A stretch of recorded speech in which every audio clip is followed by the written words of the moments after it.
Entonces, ya ahora sí hablemos del segundo gobierno de Álvaro Uribe. Bueno, pues yo arranco como prometí que iba a declarar cuando no fuera a ser objetivo, así como objetivamente creo que el primer gobierno de Álvaro es uno de los mejores de la historia de Colombia. Creo que el segundo gobierno de Álvaro fue de mediocre para abajo. Y en mi opinión, eso se debe a que el furibismo con el éxito que se estaba teniendo con las FARC convenció a Álvaro Uribe de meterse en una segunda reelección y con el embeleco de primero mantener la presión sobre las FARC, en donde se veía pues que digamos, la guerra se estaba ganando, eh, y con el embeleco de reelegirse otra vez para terminar la guerra, el gobierno se perdió, digamos que yo nunca he llegado a pensar pues que Álvaro Uribe les hubiera dado la orden de los falsos positivos, pero la presión fue tal que se llegó a cosas tan horrorosas como ese tema pues de los falsos positivos por la presión pues que existía de una cosa que a mí me parece que fue equivocada, y es que el gobierno de ese momento llegó a pensar que a la guerrilla la podían derrotar. Y la guerrilla pues llegaría un momento en que se declararía derrotada.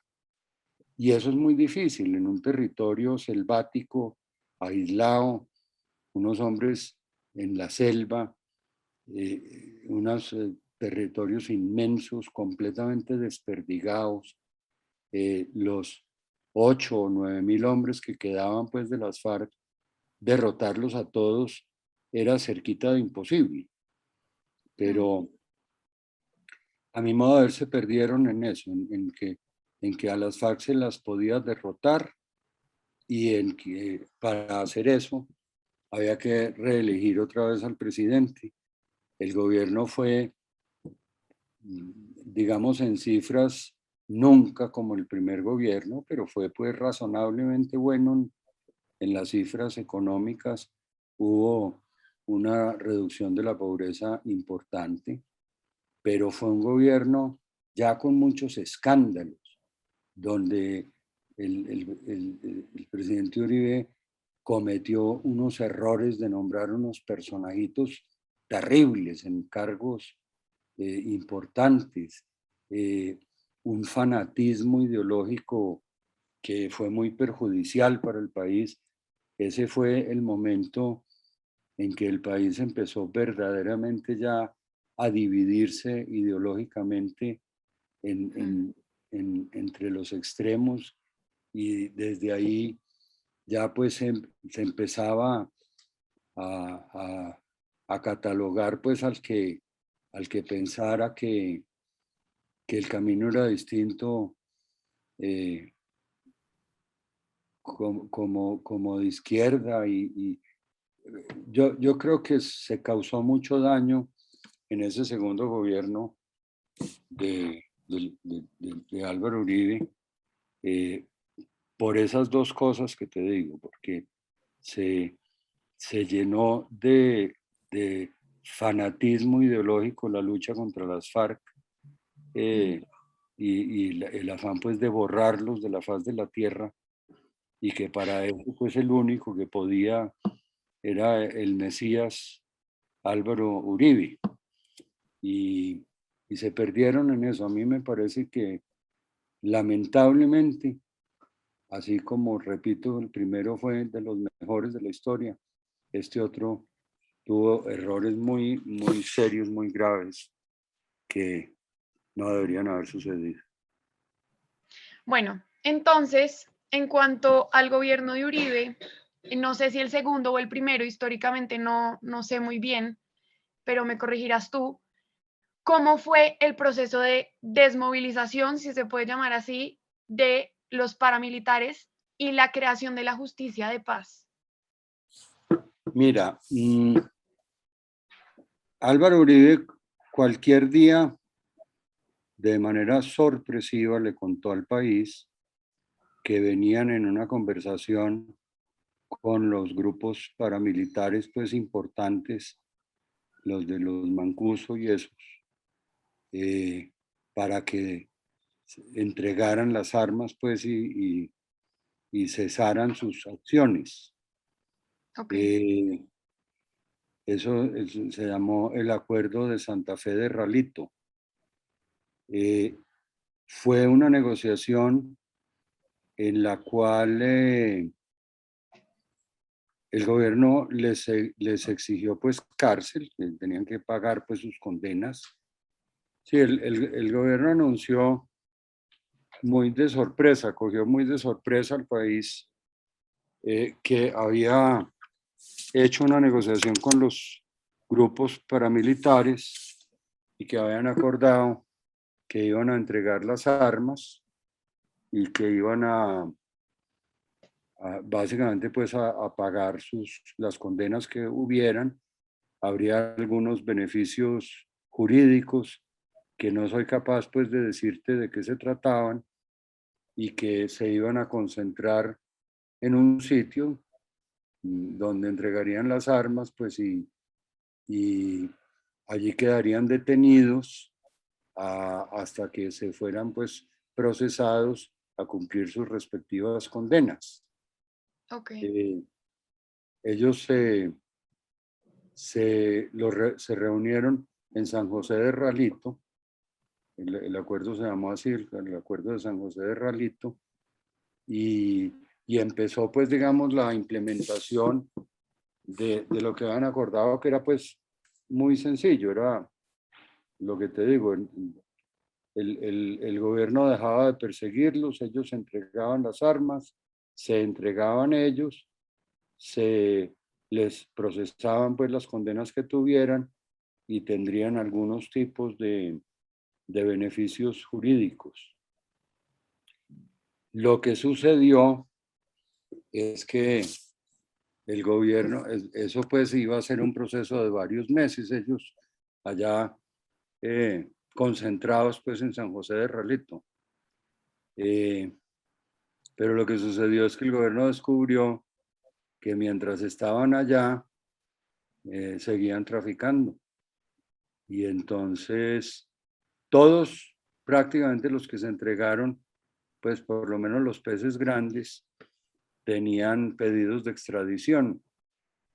El gobierno les había prometido que si no seguían delinquiendo, no los extraditaba, pero siguieron delinquiendo y entonces los extraditaron eh, con un acuerdo con, con la rama judicial pues, de los Estados Unidos de que ellos podrían seguir asistiendo pues, a cuestionarios aquí. Digamos que hubo muchas dudas de que esa extradición iba a permitir pues mucha impunidad porque los tipos pues no iban a tener que contar todas las no, atrocidades que cometieron. Eh, mm, la verdad es que yo tengo la impresión de que sí hubo impunidad, pero no tan grande pues como la que se previó. Los tipos contaron muchas cosas eh, y que hubo más bien fue una falta de eficacia de las autoridades judiciales colombianas para, para, para hacerles pues más interrogatorios y para sacarles pues más jugo. El hecho evidente es que eh, esos tipos pues a Uribe lo detestan y le echan la culpa de haber incumplido porque los extraditó, pero también el otro extremo acusa a Uribe de que por sus nexos con ellos lo sacó del país para que no contaran cosas. Ahí pues eh, es muy difícil afirmar pues nada. El hecho evidente es que gracias a ese acuerdo pues se acabaron los paramilitares en Colombia, no volvieron a figurar y se acabaron pues es que lo que ustedes jóvenes tienen que recordar es que la guerra había llegado a un nivel de degeneración que ya era una cosa inhumana, atroz. Yo les recomiendo, los que no lo hayan visto, que vean una serie que hay en Netflix que se llama La Niña, que es la historia de una médica colombiana que hoy trabaja en Canadá, muy exitosa, de cómo la guerrilla la reclutó y cómo la trataron. Pero esa historia es la historia de miles de niños de Colombia, miles de niños que nunca devolvieron y que nunca contaron qué pasó con ellos. Pero por otro lado, ve uno estos monstruos paramilitares, pues, como les digo, las masacres con motosierras. No, era una cosa espantosa. Y pues el hecho evidente e incuestionable es que con el acuerdo de Santa Fe de Ralito se acabó el paramilitarismo en Colombia. Ok. O sea, desde ahí ya no hay paramilitares. Ya no hay, ya pues hay bandas, el clan del Ok, Golfo y el clan sí, de Urabá, pero esos ya son bandas de narcotraficantes, esos pues ya sí, ya no es no, lo que era. no posan de paramilitares. Ok, ok. Bueno, en este segundo gobierno de Uribe hubo unos deslices eh, que tú lo cuentas acá, que fueron el tema de agroingreso seguro, la GIDIS política y, em, y ahí yo tengo una pregunta, pero si quieres te la hago ahorita cuando ya expliquemos bien esto, digamos, estos dos Mira, momentos. en lo de agroingreso seguro, a mí me parece que se cometió una infamia. Hmm. Eh, el ministro Arias, que cometió, digamos, un error administrativo que lo venían cometiendo sus antecesores hacía muchos años, que era firmar un acuerdo interadministrativo con una entidad mundialmente reconocida, que es el IICA, para que administrara un programa de subsidios para el agro, el agro ingreso seguro. Ese programa benefició, yo tengo pues las cifras en la investigación, a 350.000 agricultores colombianos, repartió muchos miles de millones de pesos para que a 330.000 pequeños y medianos agricultores colombianos hicieran regadíos y cosas de ese estilo en sus fincas. Pero como en todo, no faltaron los vagabundos, eh, archimillonarios terratenientes, que fueron pues unos, creo que fueron como 4 o 5, que cogieron, desmembraron sus tierras para que fueran pues del tamaño de las que podían tener acceso al subsidio e hicieron la trampa para que les dieran unos subsidios pues a los que no tenían derecho. Eso pues es una vagabundería espantosa porque con eso además le estaban quitando recursos a campesinitos pues que sí los Lo necesitaban. necesitan.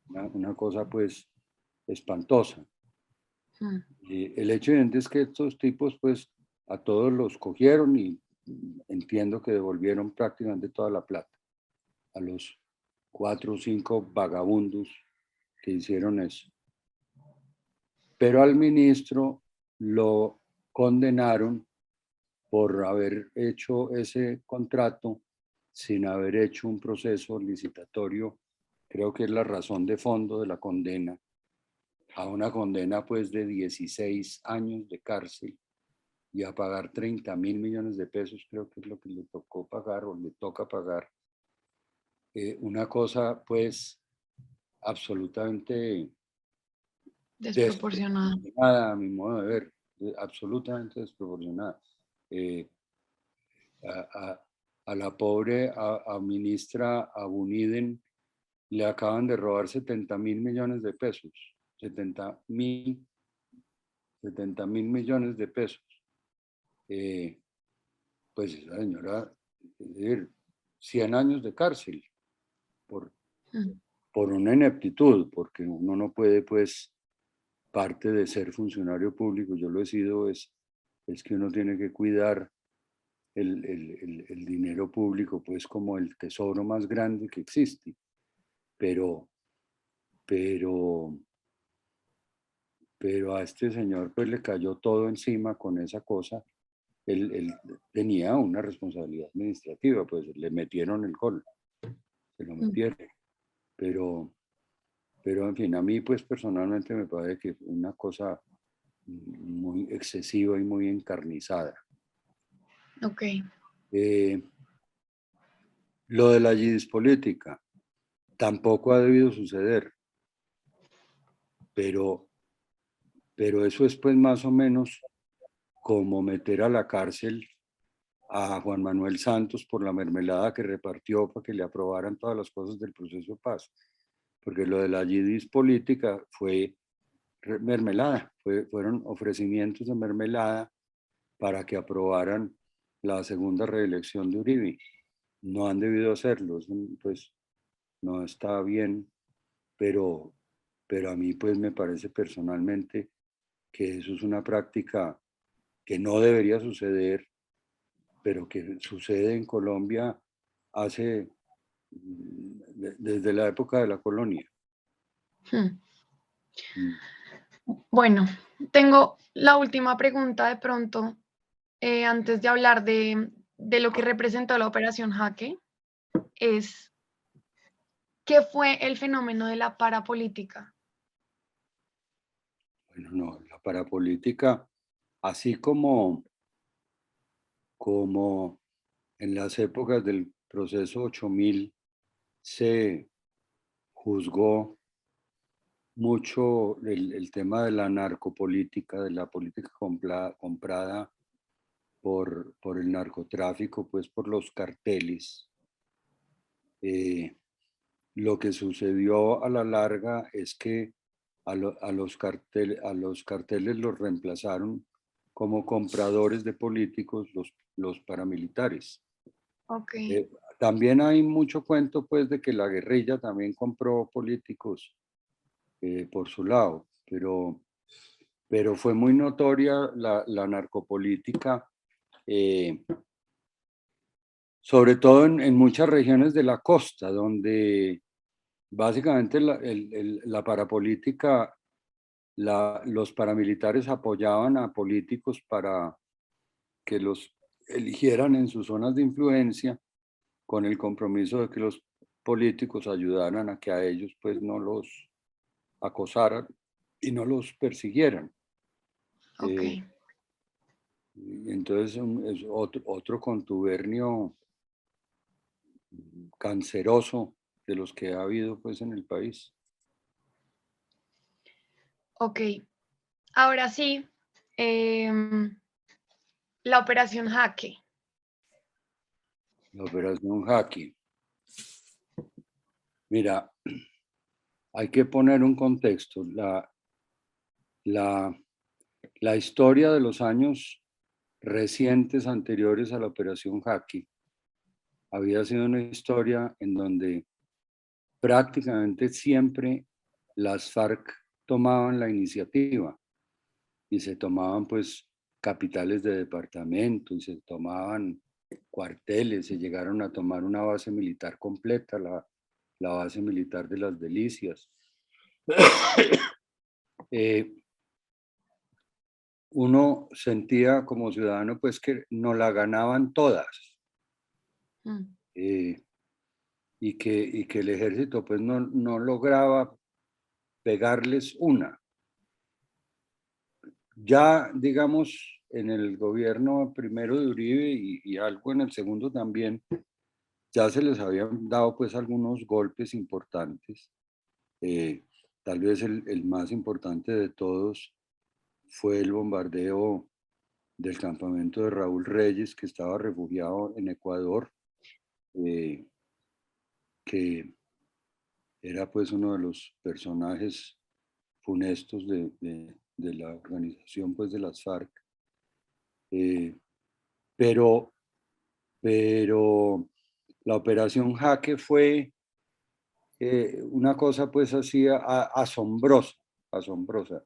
Yo no me explico cómo no se ha hecho una película importante de nivel global sobre la operación Jaque, porque creo que me he leído pues todo lo que se ha publicado, pero más o menos la historia es así.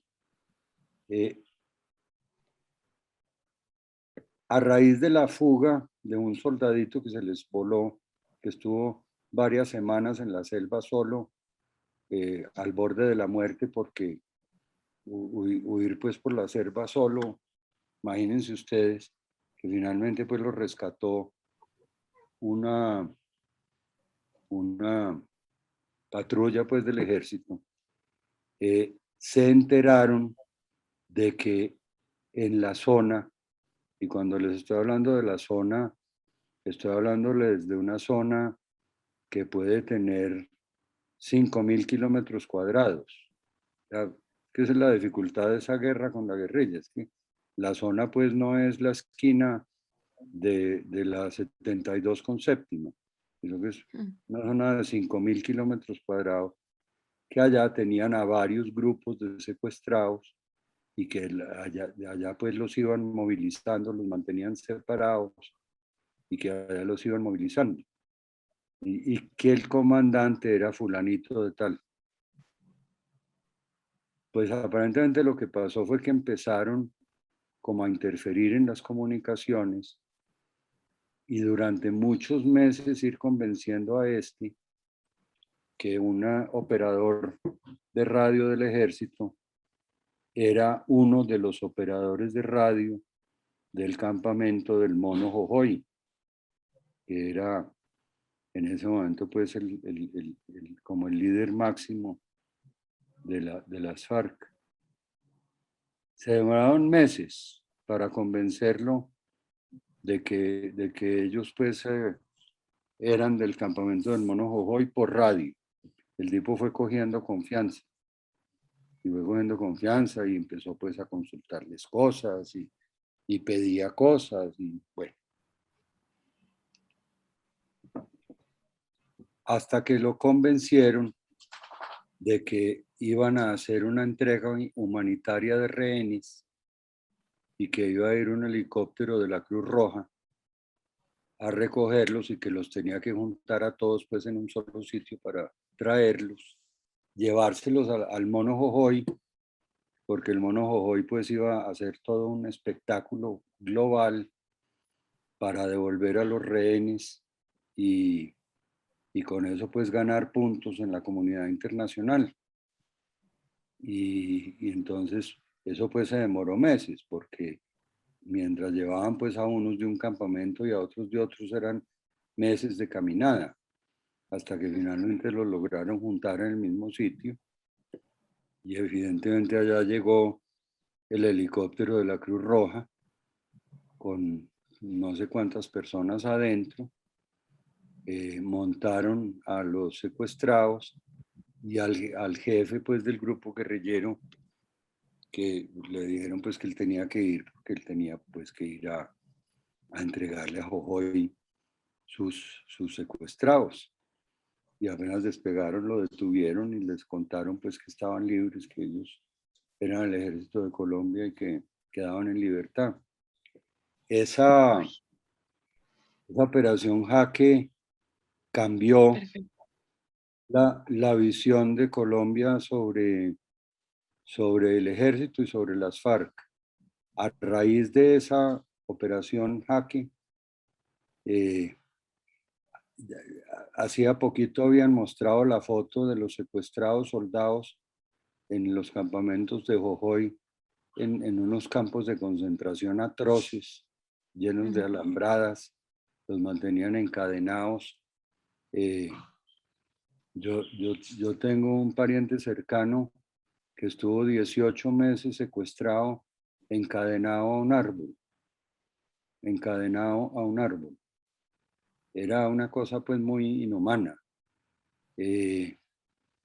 Pero la Operación Jaque como que mostró que sí se podía. Lo que pasó, vuelvo y repito lo que dije antes, es que ahí se empezó a creer que las FARC se podían derrotar 100% y yo creo que eso no hubiera sucedido nunca.